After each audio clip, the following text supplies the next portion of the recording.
Hello, my name is Joe, and welcome to my channel, Joe's Book and Movie Corner. Today I want to go over my June 2025 reading report. Currently, I'm just sticking to monthly videos for now. I've been mentioning that I've had a major life-changing event happen to me. It is cutting into my reading time, and it's definitely cutting into time to make BookTube videos. But anyway, let's go ahead and get started. There's two BookTube events that I participated in June. The first one is BookTrek, created by Vin at revenantreads, and then the next one is June on the Range, created by Micheal K. Vaughan. I didn't have a lot of success with either of those two events, but let's go ahead and jump right into it. Also, these books are not the order that I read them in. I'm just kind of grouping like things together. So the only Star Trek book I read this month was Spock Must Die by James Blish. This is not the first Star Trek novel, but the first Star Trek original novel aimed at adults. And it kind of has a bad reputation. And while it wasn't great, I mean, there's things that were, I think, kind of laughably bad about it. It actually doesn't deserve the reputation that it has. It's entertaining enough. It's about a transporter incident that splits. There's two Spocks that split, and one of them is evil. Now, unlike the episode where Kirk is split, the evil Spock kind of hides how bad he is, and the crew just has no idea which one is the real Spock and which one is the duplicate. Now, Spock, the duplicate Spock, is described as a mirror image. And they mention that, man, it's a shame we didn't notice that his insignia on his uniform was on the wrong side. And I found that was like the first laughably bad thing. Like, really, you're telling me? I mean, I could see maybe Kirk and Scotty not noticing, but you're telling me that the real Spock standing right there is not going to notice. He's a Vulcan. He would notice things like that. He's not going to notice the insignia on the wrong side. But I guess that would end the story right there. So I think the novel was entertaining enough. The conclusion, which is I actually don't really remember, it gets a little kind of out there and weird, which I didn't think quite worked. But the very end had some interesting things that happened to the Klingons, and I think I see the appeal of the Bantam Star Trek novels and the early pocket novels, where there's really no care taken to maybe, future Star Trek, future movies are going to come out, future series are going to come out. Maybe we shouldn't do major things to kind of side characters like Klingon characters that are going to show up later in Deep Space Nine. And there's some really interesting stuff happens to the Klingons, which of course is going to be later ignored by later series. But yeah, I thought it was okay. It sufficiently entertained me, even if it wasn't the most amazing thing I ever read. So that's it for BookTrek. Hopefully next month or this month in July, I'm going to be able to read a bit more. But let's go ahead and move on to June on the Range, which I also didn't have a lot of luck with, but I did read a couple novels. So the first one I want to talk about is The Loner by George Gilman. This is the first novel in the Edge series, and this is a kind of hyper-violent spaghetti western-esque book. George Gilman is one of I think they called them the Piccadilly Cowboys. These are a group of English writers who wrote westerns, and they took inspiration from the Italian spaghetti westerns that were more amoral, more violent than kind of classic American westerns. And this book, man, was it violent. It starts out with, I can't remember the character's name. He ends up being called Edge throughout the book and throughout the series. But he's a Civil War veteran. He's an officer that's coming back home. And he's been sending his money back to his little brother. And some of the enlisted men that have been serving underneath him beat him back home, and they try to rob his little brother, and they end up brutally killing him. And this killing, it almost is what, in a kind of weird way, it kind of sets the tone for the rest of the universe. It turns Edge into a very cynical, violent man whose sole mission in this novel is just to get revenge. And it doesn't matter who you are. If you get in his way, he's going to take you out. The people he kills, I mean, there's bystanders that are just hurt and killed. There is It's really disturbing. I mean, no one is safe in these books, but if you jump into maybe Edge number 2, which I know Jim from Mystery and Mayhem read, and he hated it, understandably so. If you jump into this violent world without maybe reading that first chapter that kind of sets the tone, I think that would be a bit shocking. Now, from what I hear of Edge number 2 really ups the violence into just totally disturbing and despicable ways. So yeah, if the idea of the protagonist being kind of a bad guy himself turns you off, this series is not going to be for you. However, if you like extreme horror, you might like this. If you're looking for something to kind of disturb you, this might be up your alley. So, it was okay. Every chapter had this kind of ridiculous, violent thing that happened. But I think at some point I might continue on with the series if I have a craving to just read a very short, quick, violent Western. Next up, we have... let's just talk about this one. Let's talk about the Virginian by Owen Wister.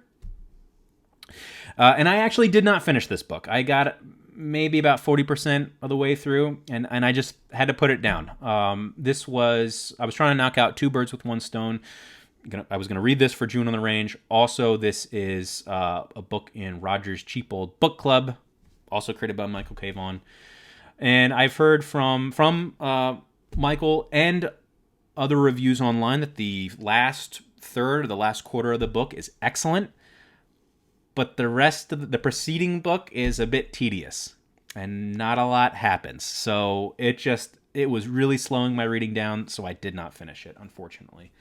The last Western that I read was a Louis L'Amour novel. This is Guns of the Timberlands.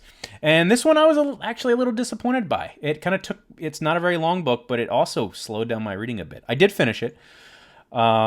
It's about a guy that has kind of free range cattle, and he's kind of has this, he owns some land, and there's a guy that's trying to cut down trees to make way for a railroad, and then he wants to cut down cut down the trees that is on this guy's land, and it kind of creates a violent confrontation. There were some good moments in this book. It had a great I think shootout at the end, but overall it kind of disappointed me. This is the second Louis L'Amour novel I've read. The first one was Hondo. I read last year for June on the Range, and I loved it.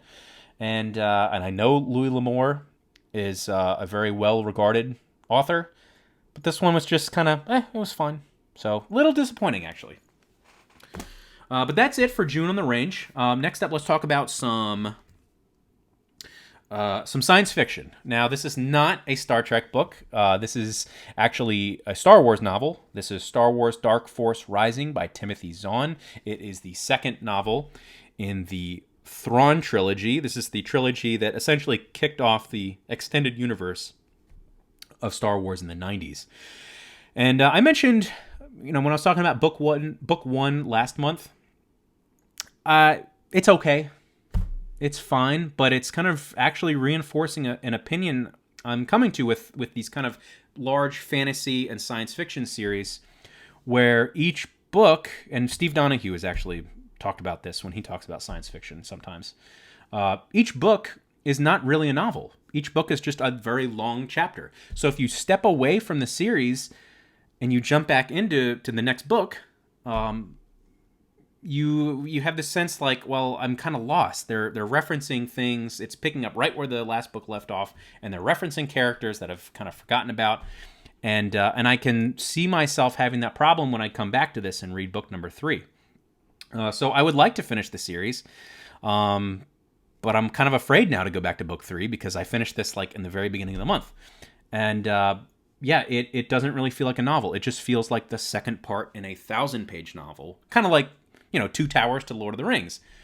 Unlike Lord of the Rings, the Thrawn trilogy, I don't think justifies its length. I think you probably could have taken all 3 books and just whittled it down to one novel. So we'll see if I finish it. Maybe I might not come back to this. But anyway, we're going to move on to some, I think, better science fiction. I've been slowly reading a series of short stories and novellas in the Jack Vance Treasury.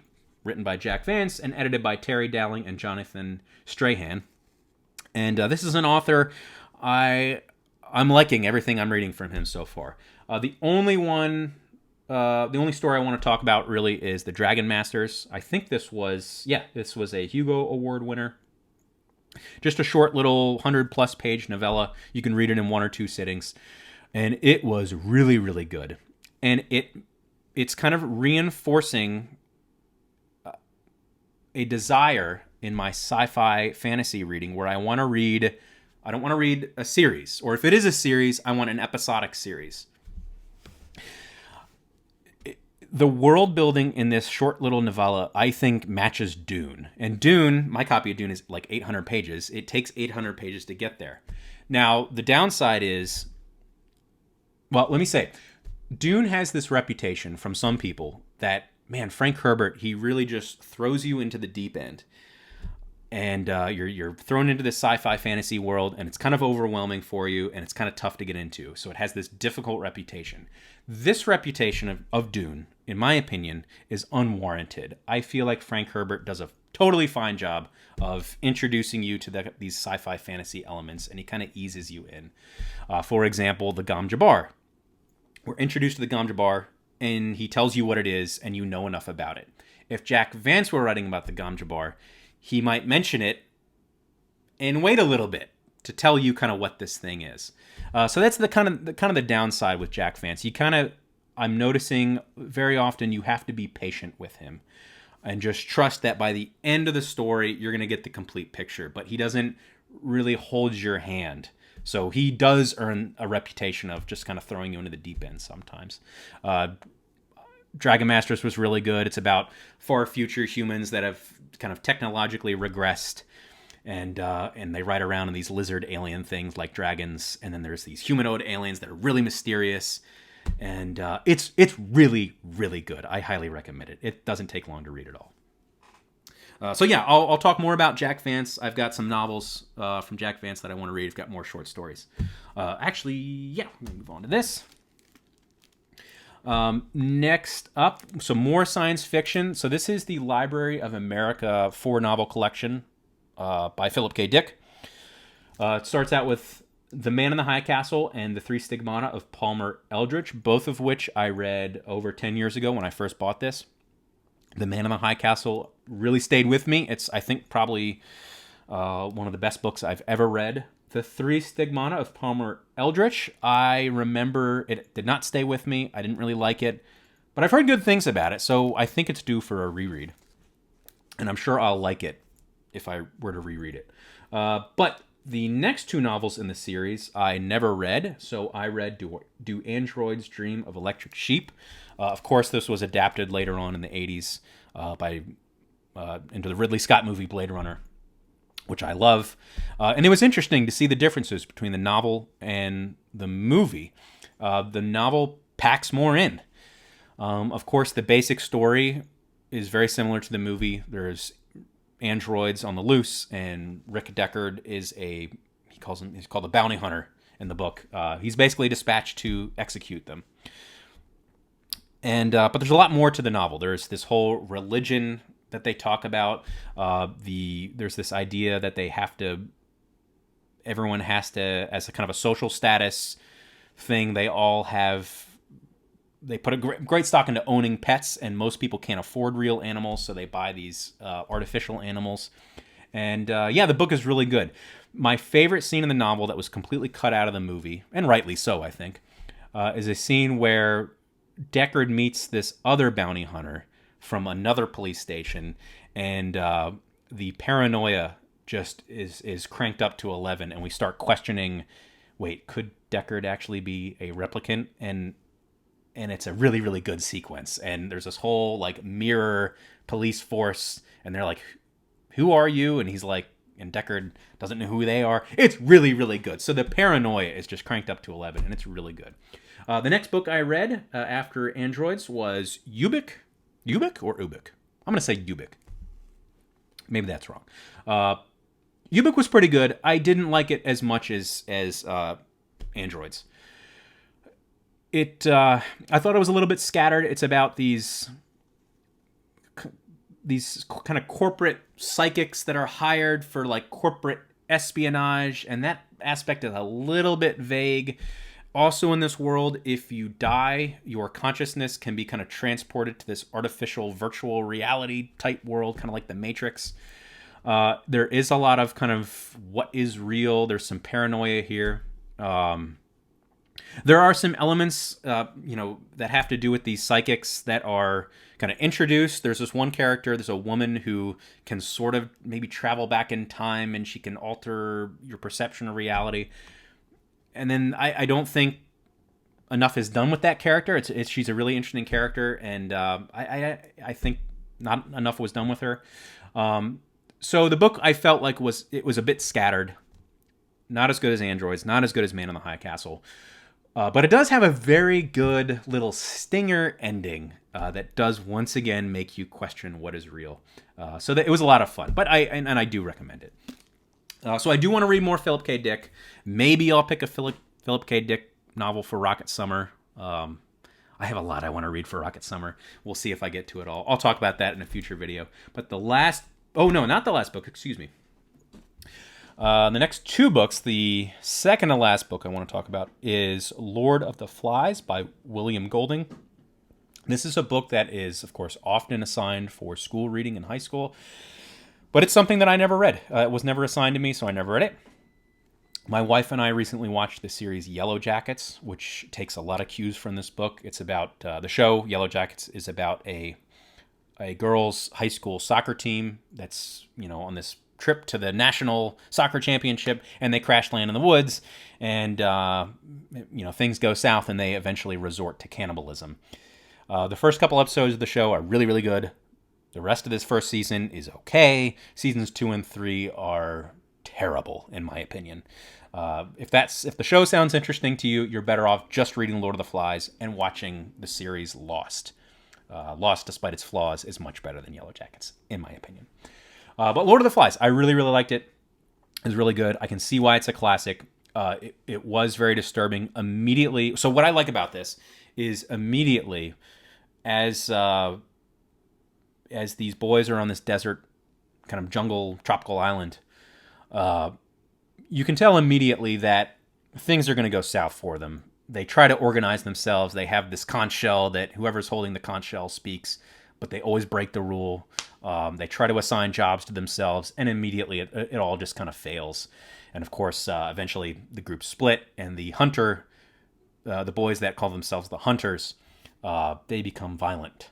And there are a couple deaths, and it gets pretty disturbing pretty quickly, and it's really, really good. And I think this book was a response to kind of other survival books where, they're survivors of some shipwreck are able to competently survive, whereas this, it's all kind of chaos and is never going to work. So yeah, really, really good. It had I'm not going to get too deep into it, but it had some sections that you might consider had some maybe purple prose, and it brought up some questions about what is purple prose, and can you use kind of impressionistic, maybe overwritten language. I read a sentence online. In fact, I'll just read the sentence because it's kind of interesting. So as I was reading this book, I looked up what people thought about it on Reddit. I already kind of knew the ending, so if it was spoiled, it was totally fine. But I read this sentence from a Reddit poster that did not like this book, and they didn't like the writing in it. So I'm going to read a couple sentences here. The glittering sea rose up, moved apart in plains of blatant impossibility. The coral reef and the few stunted palms that clung to the more elevated parts would float up into the sky, would quiver, be plucked apart, run like raindrops on a wire, or be repeated as in an odd succession of mirrors. Sometimes land loomed where there was no land, and flicked out like a bubble as the children watched. So, at first glance, what is he talking about? Now, he's talking about them looking at a mirage. When I read that sentence out of context, I was like, oh yeah, I don't really like that. That seems kind of purple. That seems like something maybe up its own you-know-what. Something that maybe Cormac McCarthy would write. Shots fired. Uh, but when I read that in context, coincidentally, after I read this online, I picked up the book and started reading, and there that sentence was. I started the chapter where that sentence was written. And in context, I did think it worked. There are moments of the novel that go kind of impressionistic and fever dreamy, and I think it works overall. But it made me think about what is purple prose, and can what I would call, if I'm being generous, maybe impressionistic writing, can it work? And I think in that case, when you read it in context and then you read more descriptive, easier to follow sentences afterwards, I think it works in that case. But, it's an interesting question. So what do you think? Does that sentence stand out to you? Is that sentence, would you consider purple prose? I'd like to know. Anyway, but overall, really good book. And the last book that I read was The Hobbit by J.R.R. Tolkien. This is, of course, a reread for me. I've read this a number of times before. And I actually read this book throughout the month out loud. I've made repeated references to a major life change. That life change is we have a house guest. And he's a lot of fun to have around. He doesn't really do too much right now. But he likes to be read to. So one of the books I've read to him out loud was The Hobbit. And it was actually a really cool experience. I did not read this copy. I actually read it on my Kindle. And Tolkien's writing in this book, it's more childlike than Lord of the Rings. And it actually, it lends itself, I think, to out loud reading. So I had a lot of fun with this. It's, of course, a classic. If you haven't read it, you need to read The Hobbit. But that's all I read for the month of June. Next month, we've got more BookTrek. We've got Rocket Summer. I'm going to try to read something for Jane Austen July. And maybe if I can squeeze it in something for Private Eye in July, created by Jim at Mystery and Mayhem. But hopefully I can start doing more videos than just my monthly video. I have a plan to do maybe a TBR for July, or a rough TBR. So hopefully that'll be coming soon. And maybe we'll get some weekly videos in as well, as I kind of get used to this new life with my house guests. But anyway, that's all for now. Thank you.